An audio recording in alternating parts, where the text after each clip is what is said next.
Baik, Assalamualaikum warahmatullahi wabarakatuh. Selamat pagi, siang, atau malam, teman-teman mahasiswa Universitas Terbuka untuk mata kuliah struktur data. Nah, di sini saya membuat record untuk teman-teman mahasiswa kemarin yang tidak bisa hadir pada tutorial webinar online yang kedua. Gitu. Jadi, agar kalian juga bisa mendengar penjelasan saya ketika ada tuweb kedua kemarin gitu. Jadi di tuweb kedua ini saya akan menjelaskan untuk materi aktivitas belajar ke 1 sampai ke 6 gitu. Jadi saya juga akan membahas tentang tugas juga gitu, karena di mata kuliah ini untuk diskusi itu opsional ya, jadi nggak wajib gitu. Kalau di mata kuliah yang lain itu diskusi ada soalnya dan wajib kalian jawab gitu, tapi untuk mata kuliah ini diskusi nggak wajib ya, jadi yang kalian bingung bisa kalian tanyakan. Kalau nggak ada yang tanyakan ya nggak apa-apa gitu, jadi opsional tuh. Baik, kita mulai ke materi yang pertama. Untuk aktivitas belajar yang pertama gitu. Jadi untuk materi ini ditulis oleh Ibu Dian Nursantika. Jadi di sini saya hanya tutor online kalian. Oke. Nah, struktur data. Jadi apa struktur data itu? Gitu. Jadi di sini kita akan membahas tentang apa sih struktur data itu, terus bagaimana kita membuat struktur data gitu, terus ada coding nggak ya di struktur data gitu, kalau kerja nanti struktur datanya ilmunya kepake nggak ya gitu. Nah, semua pertanyaan ini akan kita jawab di materi pendahuluan ini. Nah, jadi struktur data di dunia nyata. Jadi kita selalu berinteraksi dengan yang namanya struktur data ya. Struktur data, semua yang ada di dunia ini tuh berkumpul jadi satu data dan ada struktur-strukturnya gitu. Nah, kapan sih kita menggunakan struktur data gitu? Yang pertama, saat membuka file di komputer gitu. Biasanya kan ada file ya, ada datanya gitu. Kemudian ketika kalian login ke sosmed favorit favorit teman-teman mahasiswa semua di sini. Nah, di situ ada struktur datanya juga. Jadi ada basis data nama dan password gitu contohnya. Terus ada mencari nomor kontak di HP. Nah, itu juga termasuk dari struktur data. Jadi semua di dunia ini tuh by data gitu. Buku aja kalau kita buka di daftar isinya itu kan data juga kan. Gitu. Nah, struktur data di dunia nyata, jadi kita selalu berinteraksi dengan yang namanya struktur data. Nah, kapan ada contoh lagi, yaitu saat melakukan pencarian di website gitu. Jadi ada search engine yang terdapat pada website, kemudian melakukan pencarian data. Nah, kalau kalian searching di Google, itu kan itu by search engine ya gitu. Jadi ada data yang buahnya gitu, terus baru kalian search gitu. Itu termasuk juga kumpulan data. Nah, kemudian ada contoh lagi ketika menelpon layanan darurat. Nah, itu juga ada datanya gitu, pencarian data berdasarkan nomor misalnya. Seperti itu. Jadi struktur data di dunia nyata. Ya. Nah, kemudian struktur data di dunia nyata. Jadi berdasarkan beberapa kasus yang telah dibahas tadi, maka Anda sudah dapat membayangkan akan adanya prosesan yang sangat rumit terhadap data yang masing-masing kasus tersebut. Jadi pentingnya mengenal dan memahami struktur data, maka akan mempercepat berbagai proses pencarian data digital yang kompeten gitu. Jadi selanjutnya kita akan bahas mengenai kebutuhan efisiensi pada struktur data. Nah, kebutuhan efisiensi. Jadi yang pertama jumlah operasi. Jadi jumlah operasi yang berjuta dalam satu komputer, maka akan banyak proses yang dilakukan gitu, sehingga membutuhkan efisiensi gitu yang tepat. Jadi untuk penggunaan struktur data gitu, sehingga Jika jumlah operasinya banyak, maka dapat diselesaikan dalam waktu yang secepat mungkin dan seakurat mungkin. Nah, kemudian kecepatan proses gitu. Jika kita hubungkan dengan jumlah operasi, maka dengan meningkatkan kecepatan proses akan meningkatkan jumlah operasi yang dilakukan juga gitu. Terus datasetnya juga berkembang gitu. Jadi berbicara mengenai dataset ini, maka semakin besar jumlah dataset, maka akan meningkatkan pula kebutuhan untuk meningkatkan jumlah operasi dan kecepatan prosesnya gitu. Nah, solusinya yaitu bagaimana mengorganisasikan dataset, jumlah operasi dan kecepatan proses dengan menggunakan struktur data. Nah, kemudian pembagian struktur data. Jadi yang pertama ada interface gitu. Interface ya, itu tipe.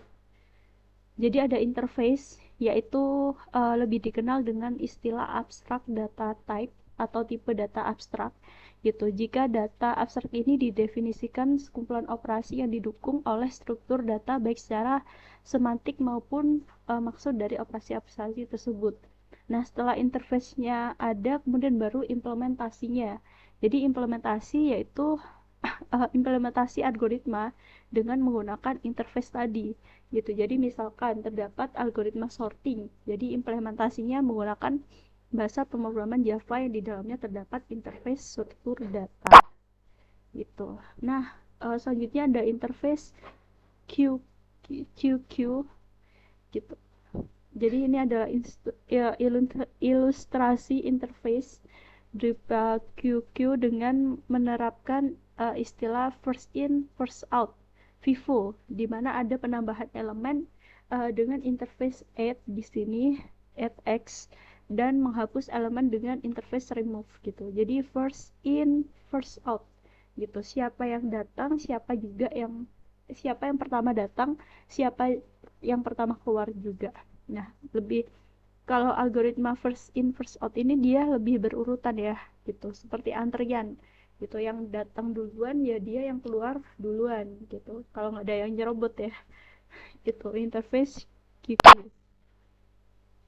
Nah, kemudian ada interface QQ dan stack gitu. Nah, ini ada contoh gambar dari prioritas ya gitu. Jadi berdasarkan gambar ini terdapat penambahan elemen X dengan menggunakan interface add gitu, serta menghapus elemen 3. Elemen yang pertama masuk ke dalam QQ sehingga dihapus pertama kali dengan QQ dengan menggunakan interface remove. Nah, ini contoh ketika kita menambahkan dan dia remove gitu. Jadi berupa namanya stack, di mana interface add atau push X itu digunakan untuk menambahkan dan interface removal gitu, pop untuk menghapus elemen. Terus kemudian ada interface linear sequence gitu. Jadi ada indeks di sini, ada 0 sampai 2 sampai n-1, elemennya berupa A B C D, sequence berurutan. Nah, matematika dalam struktur data. Jadi materi yang akan dibahas mengenai keterkaitan matematika dan struktur data ini, yang pertama ada eksponensial dan logaritma, ada faktorial, ada notasi Big O, kemudian ada random dan probabilitas. Nah, yang pertama kita membahas tentang eksponensial dan logaritma gitu. Jadi ini harusnya pernah kalian bahas ya waktu SMA mungkin ya. SMA eksponensial yang masuk SMA matematika mungkin gak asing ya dengan eksponensial ini gitu. Jadi bagaimana dengan logaritma gitu? Apakah eksponensial ini berhubungan dengan logaritma gitu? Nah, di sini ada ekspresi B dengan X dengan pangkat X gitu. Nah, jika X positif maka B pangkat X-nya sama dengan B kali B kali B sampai X gitu. Nah, kalau ini B pangkat 2 berarti B-nya kali 2. Kalau B-nya pangkat sekian ya tergantung X, nilai X-nya gitu. Nah, kalau X-nya negatif maka B pangkat X sama dengan 1 karena semua yang negatif di sini nilainya 1. Kemudian jika X sama dengan 0, B bx-nya, maka 1 per b min x gitu. Nah, ekspresi eksponensial jadi b log b pangkat k sama dengan k untuk logaritma log bk sama dengan log ak per log ab. Itu eksponensial dan logaritma. Faktorial. Untuk faktorial ini juga harusnya udah kalian bahas ya di SMA kalian. Faktorial biasanya identik dengan tanda seru ini ya. Jadi fungsi faktorial digunakan untuk nilai integer positif. Jadi misal n faktorial sama dengan 1 kali 2 kali 3 sama faktor n gitu. Nah, kalau jika n-nya negatif maka k n faktorial k faktorial n min k faktorial gitu. Kemudian ada notasi big O. Jadi notasi asintotik atau big O notation untuk fungsi fn, fungsi O fn ini ya untuk rumusnya untuk aksi big O. Kemudian ada asintotik lebih dari satu variabel gitu. Nah, ini contoh untuk notasi big O satu variabel, dan ini untuk lebih dari satu variabel. Kemudian ada random dan probabilitas gitu. Kalau random ini biasanya juga sering digunakan dalam bahasa pemrograman ya. Kalau kita misal membuat angka acak gitu, jadi angka random gitu biasanya digunakan. Terus ada probabilitas ya, jadi kemungkinan besar kita mendapat gitu. Itu probabilitas. Oke, terus selanjutnya the model of computation. Jadi yang pertama melakukan analisa terhadap teori running times dari pengoperasian struktur data, kemudian sistem operasi aritmatika, komparasi, dan boolean gitu. Nah, performa struktur data ini 3 hal penting dalam mempelajari performa struktur data. Yang pertama concerness gitu. Jadi pemilihan interface yang tepat harus diperhatikan dalam implementasi struktur data. Kemudian ada time complexity. Jadi running times dalam struktur data ini diusahakan sekecil mungkin. Kemudian ada space complexity. Jadi penggunaan memori diusahakan sekecil mungkin dalam implementasi struktur data. Nah, 3 perbedaan dalam mempelajari running time-nya itu yang pertama ada worst case running times, yaitu suatu keadaan terburuk saat melakukan operasi struktur data gitu. Misalnya ada keadaan worst case fn, maka salah satu waktu operasinya itu tidak akan melebihi fn tersebut. Kemudian ada amortized running times, itu suatu keadaan yang hampir menuju keadaan terburuk pada operasi struktur data. Kemudian ada expect running times, merupakan suatu fn yang sudah diperkirakan sebelumnya. Kemudian kode sampel ya. Jadi ada bahasa pemrograman yang digunakan dalam materi kali ini, yaitu wajib menggunakan bahasa pemrograman Java. Beberapa keyword yang akan sering ditemui misalnya public, terus protect, ada private, ada static gitu. Terus analisis matematika diterapkan saat melakukan running times dengan menggunakan shortcode Java yang merupakan implementasi dari sebuah algoritma. Nah, ini list dari struktur data. Yang pertama ada array stack ya. Array stacknya ini, terus ada array deq, ada dual array, ada rows array, ada dl list, ada cell list, skip list gitu. Ya semua punya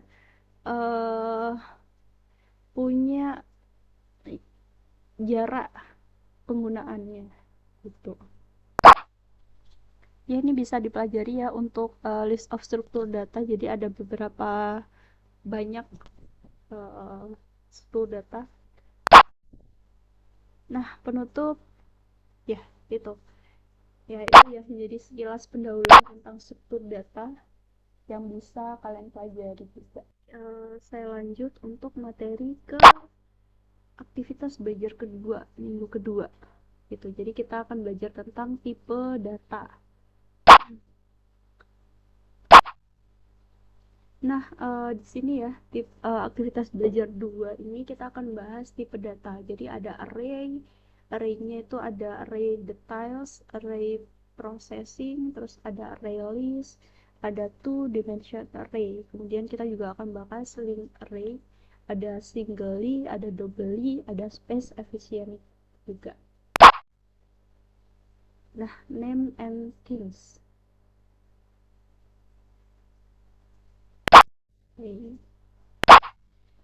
Jadi aplikasi, apakah Anda pernah melihat sebuah aplikasi yang tentunya berbasis komputer gitu? Nah, misal pada aplikasi Instagram, bagaimana cara membuatnya ya? Kok bisa gitu menampilkan login, membuka gambar, atau menulis teks pada kolom komen?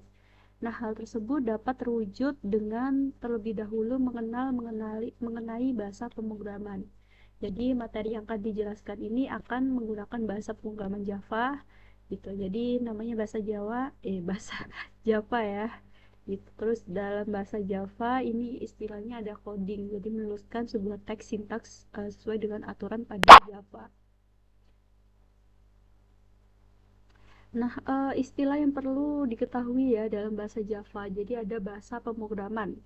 Jadi bahasa pemrograman ini kan banyak gitu. Tapi untuk struktur data ini kita akan menggunakan bahasa Java gitu. Nah, gunanya bahasa pemrograman ini apa sih? Jadi untuk memerintahkan komputer melakukan berbagai operasi yang sesuai dengan algoritma atau pemikiran dari user mengenai aplikasi yang akan dibuat oleh user tersebut.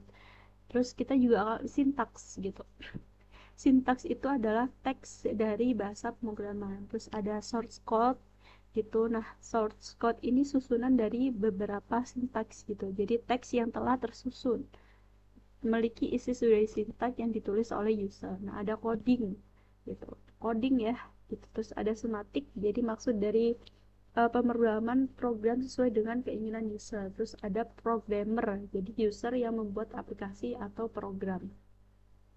Selanjutnya ada compiler gitu. Jadi merupakan sebuah tools yang digunakan untuk melakukan eksekusi terhadap bahasa pemrograman. Jadi terus ada compiler itu digunakan untuk ngerun program ya. Terus ada compiling juga, terus ada running. Nah, itulah beberapa istilah ya yang digunakan yang kalian harus paham gitu.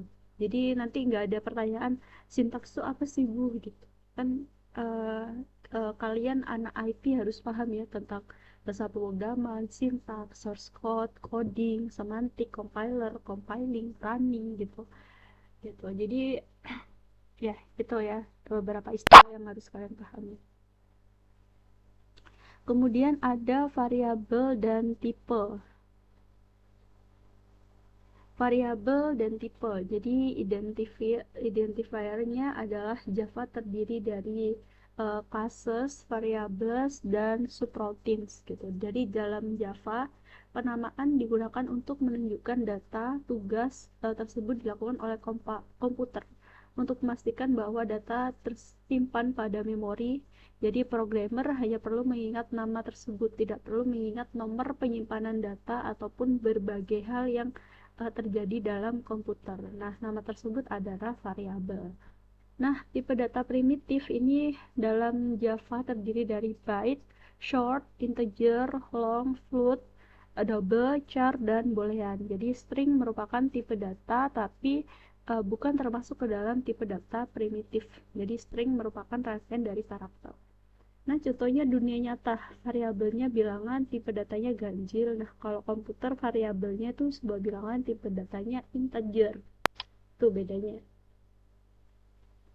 Kemudian ada array, di sini contoh ada array satu dimensi. Ya, bentar. Array satu dimensi di mana ada indeks ke 0 sampai ke 4 di sini ya.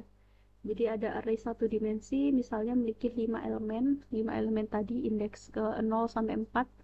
Kemudian posisi elemen dapat dikatakan sebagai indeks gitu. Jadi kita bisa bilang elemen ini sebagai indeks. Jadi indeks ke 0 itu sama dengan elemen ke 0. Indeks ke 0 sampai 4 sehingga jumlah elemennya 5. Jadi seperti faktor juga. Gitu. Kenapa nggak 4 gitu? Karena nolnya harus dihitung ya. Jadi 0 ke 0 jadi 1, 2, 3, 4, 5. Gitu. Kemudian array detail. Jadi ini adalah ilustrasi array satu dimensi. Ini contohnya, terus berdasarkan gambar maka A-nya itu new integer 5 karena di sini ada 5 ya. Memorinya kapasitasnya ada 5, jadi ada A0 1 sampai 4. Nama arraynya 5 dengan like arraynya integer, elemen arraynya bertipe data integer ini. Okay. Kemudian kita masuk array detail. Jadi pengalamatan array satu dimensi. Nah, contohnya ada A0 sama E0.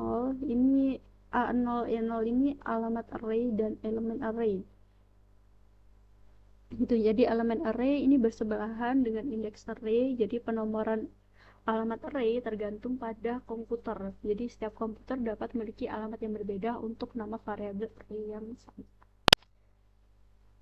Itu kemudian ada array list. Jadi deklarasi array list ya. Jadi tipe data string, contohnya ada tipe data string. Kemudian baru ditulis nama variabelnya. Gitu. Terus ada operator new untuk membuat objek dalam Java, name list, new, array list jadi pembuat objek pada Java-nya.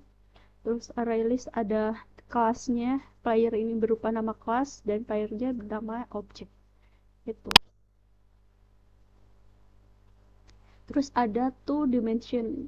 Tadi satu dimensi, sekarang dua dimensi. Jadi matriks biasanya kita deskripsikan menggunakan matriks.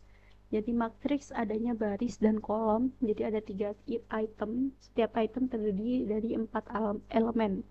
Jadi di sini ada 3 item, ada 4, ada masing-masing 4 elemen ya dengan nilai berikut. Nah, ini ada 2 dimensi array. Ini ya ilustrasi untuk array 2 dimensi gitu. Kalau tadi kan cuma 1 baris, sekarang ada 5 baris gitu. Jadi untuk 2 dimensi ini terdiri dari baris lebih dari 1 dan kolomnya juga lebih dari 1. Kemudian jumlah elemen yaitu baris kali kolom, baris keempat, kolom kelima, total elemennya 20. Jadi seperti matriks ya.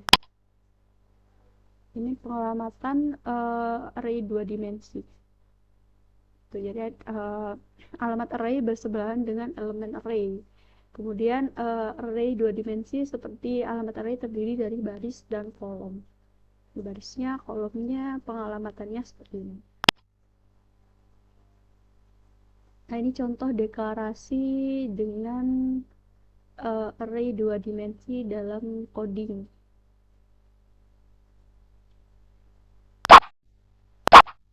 Nah, dalam coding. Jadi di sini ada kalau satu dimensi A-nya satu aja gitu. Kalau 2 dimensi seperti ini. Jadi banyak gitu. Kemudian ilustrasi elemen pada matriksnya, kemudian pada kodenya. Jadi ini tipe data berupa integer, kemudian penanda array 2 dimensi. Ada 2 dimensi di sini. Nah, A-nya itu nama variabel array dan jumlah elemen dalam array ada 4 kali 5, jadi 20. Nanti ada 20 kotak gitu. Kemudian linked list, jadi apakah yang dimaksud dengan linked list? Jadi uraian atau rangkaian, daftar atau list data yang dibaca komputer, implementasinya dalam dapat dengan bahasa pemrograman, contohnya Java. Nah, ini ada contoh linked list.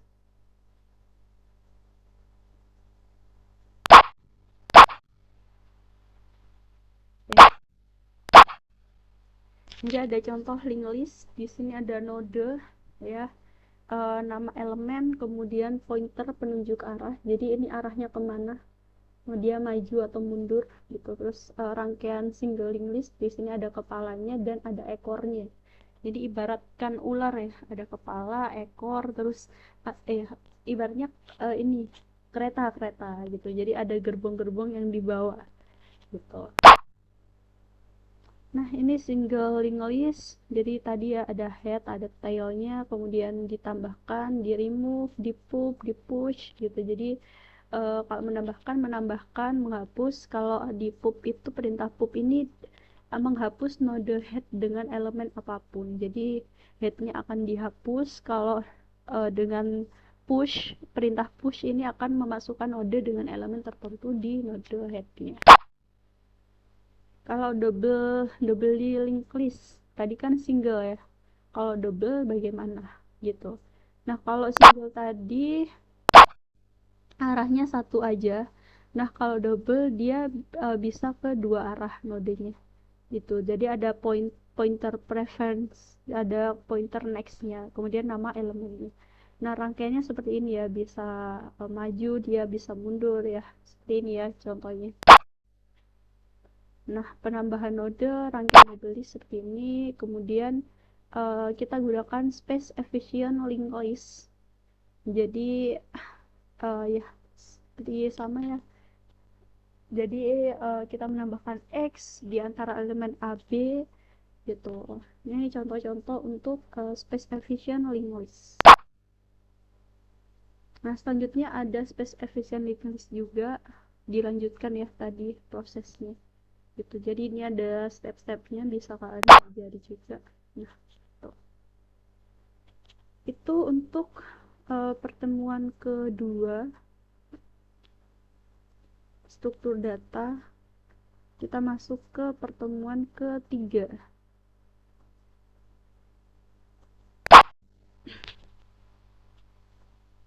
Pertemuan ketiga ya, yang tadi yang sudah kita bahas tuh dimensi array, dua dimensi, kemudian sama ya PPT-nya sudah saya jelaskan, dua dimensi, ya sama sepertinya PPT-nya. Untuk minggu ketiga linked list tadi juga sudah saya jelaskan.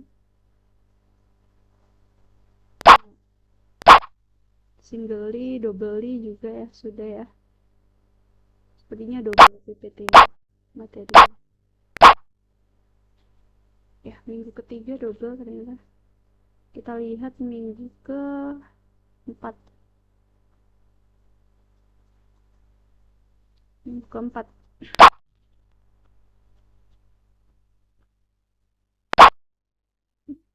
minggu keempat tentang the basic Java aplikasi gitu. Jadi setelah Anda mengetahui mengenai berbagai istilah dalam bahasa pemrograman, saatnya untuk membuat program sederhana. Program tersebut menampilkan contohnya hello world pada saat running. Nah semua programmer kalau membuat program pertama itu pasti hello world gitu. Saya juga dulu ketika belajar coding, pertama kali yang saya codingkan itu mesti hello world gitu. Jadi kalian juga harus coba ya untuk mengcoding hello world ini gitu. Nah ini ada contoh programnya, bisa kalian praktikkan juga. Nah di sini juga ada variabel dan tipe gitu. Jadi aturan deklarasi variabel Java. Jadi ada tipe datanya, terus baru variabel. Nah contoh deklarasinya seperti ini.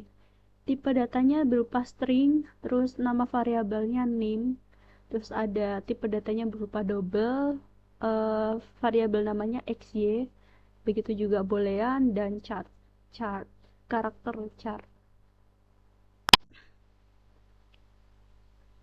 Kemudian ada contoh array details untuk pemrograman. Ini contoh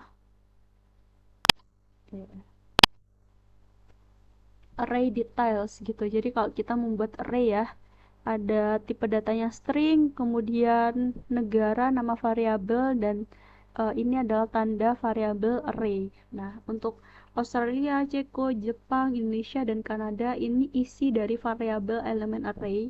Nah tanda koma ini sebagai pemisah antara indeks array-nya gitu. Nah jangan lupa ada petiknya kalau berupa karakter, terus ada komanya untuk pemisah. Kemudian lanjut ke array processing, mencetak array satu dimensi. Ini contoh programnya ya, bisa dicoba.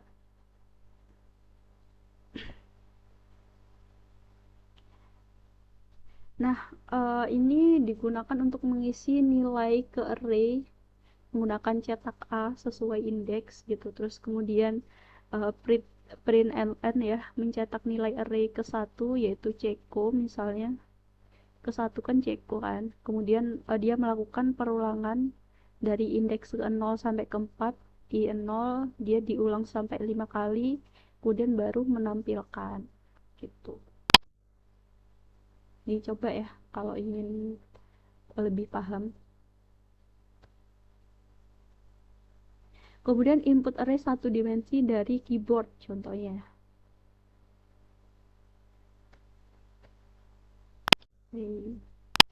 Nah, array processing, jadi input array satu dimensi dari keyboard. Yang pertama kita menggunakan import class dulu Java sebagai tanda pengenal untuk input data dari keyboard gitu. Kemudian baru tipe data scannernya berupa scanner, terus array ya, berupa array, terus ini string tipe datanya, nama variabel arraynya negara, jumlah datanya 5, terus menggunakan kelas untuk input keyboard, ini kelasnya, terus nama variabelnya input itu. Bisa dicoba ya gitu. Kemudian ada deklarasi array list, jadi ada array list, string, terus ini tipe data string, kemudian nama variabelnya, kemudian name list, nama pembuat objek pada Java, ada nama kelas dan nama objek. Bisa dicoba. Nah, ini contoh programnya ya, karena ini praktikum ya, jadi kalian uh, bisa mencoba untuk kode-kodenya ini gitu, jadi kalian tahu hasilnya, karena ini di PPT-nya tidak dicantumkan hasilnya. Kemudian kita masuk ke minggu ke-5.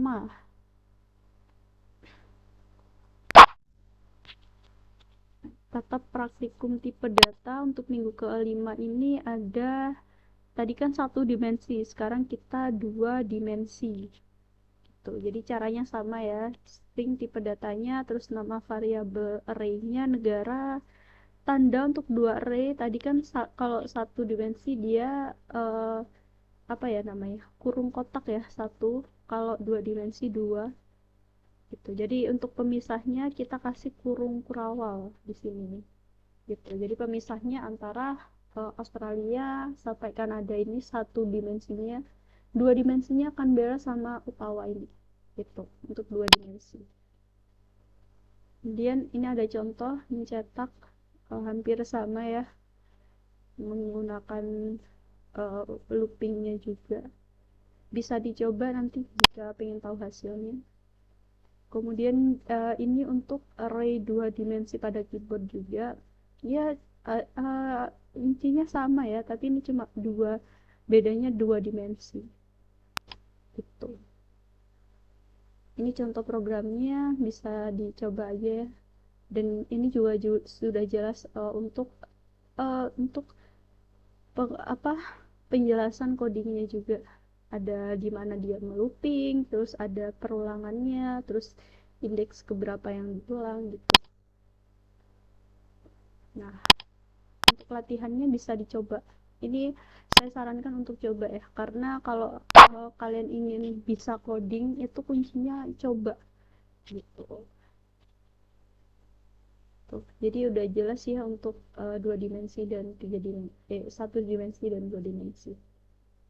Kemudian kita lanjut ke stack.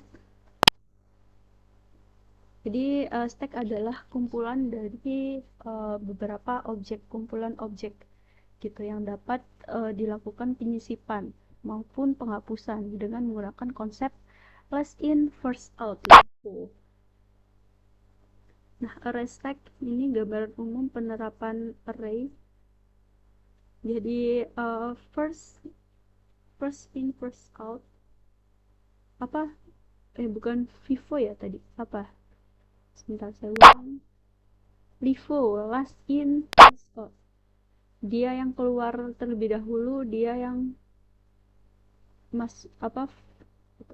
LIFO. Dan ini penjelasannya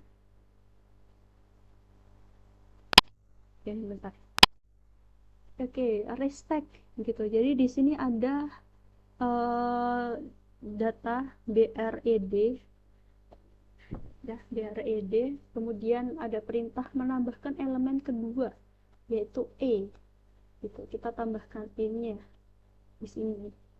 Kemudian menambahkan elemen kelima yaitu kelima. Nah, kalian hitungnya ini 0, 0, 1, 2, 3, 4, 5, baru ditambahkan R-nya. Kemudian menambahkan elemen kelima yaitu gitu ya. Terus ini kan add, kemudian kita baru remove elemen keempat, D-nya di remove, kemudian E-nya juga di remove, R-nya di remove, terus hasilnya seperti ini. Jadi perubahan indeks kedua pada elemen E menjadi I gitu. Terus implementasi stack berbasis array.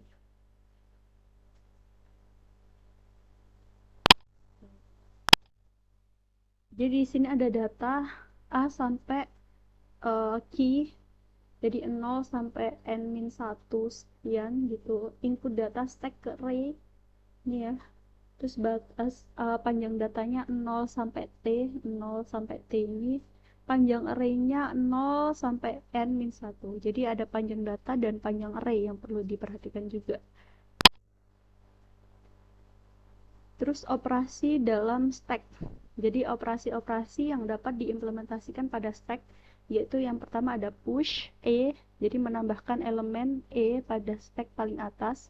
Kemudian ada pop, jadi menghapus dan mengembalikan elemen teratas dari stack.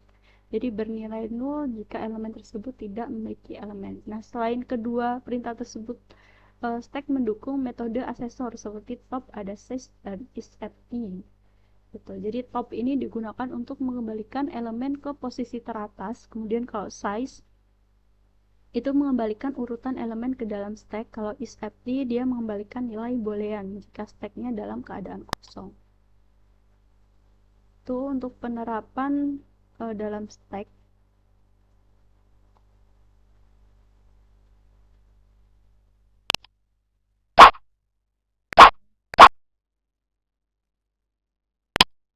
Nah, penerapan operasi dalam stack gitu. Jadi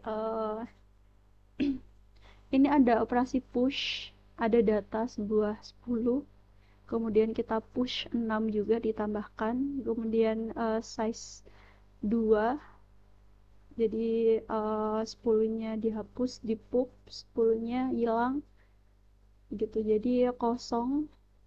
Terus kita tambahkan push lagi 14, kemudian di push 18, jadi datanya 14, 18.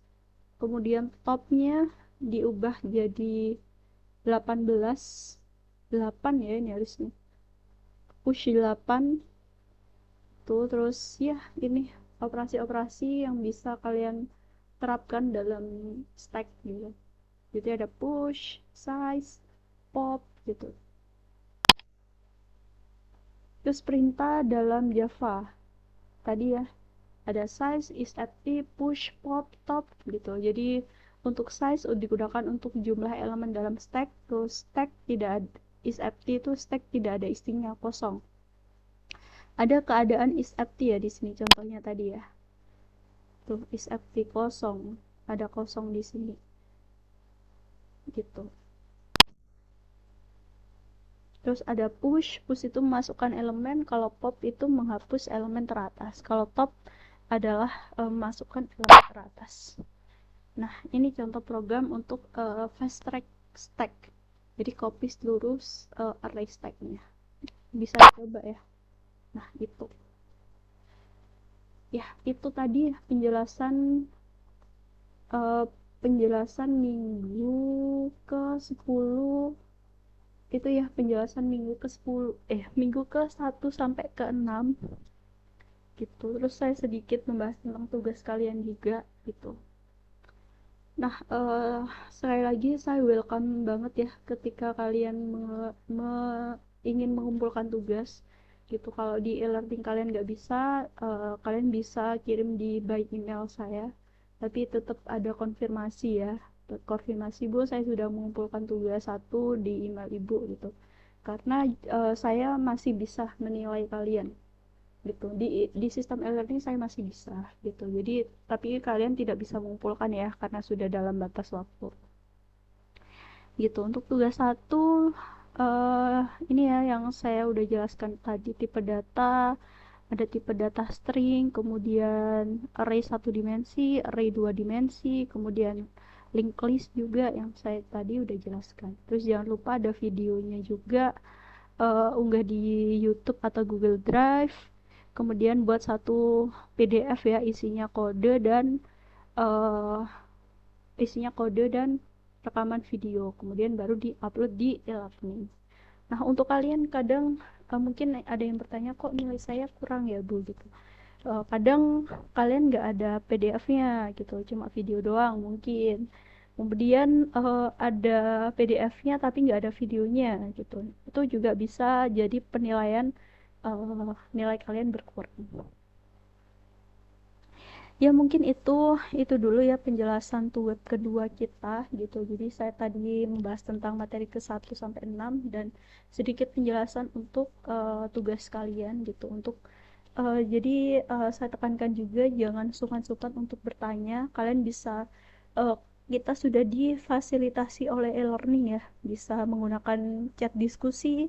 Kalaupun sungkan, apa ya, nggak enak ya kalau didiskusi karena dibaca teman-teman yang lain, bisa PC saya gitu, perkenalkan nama dan kelas ya.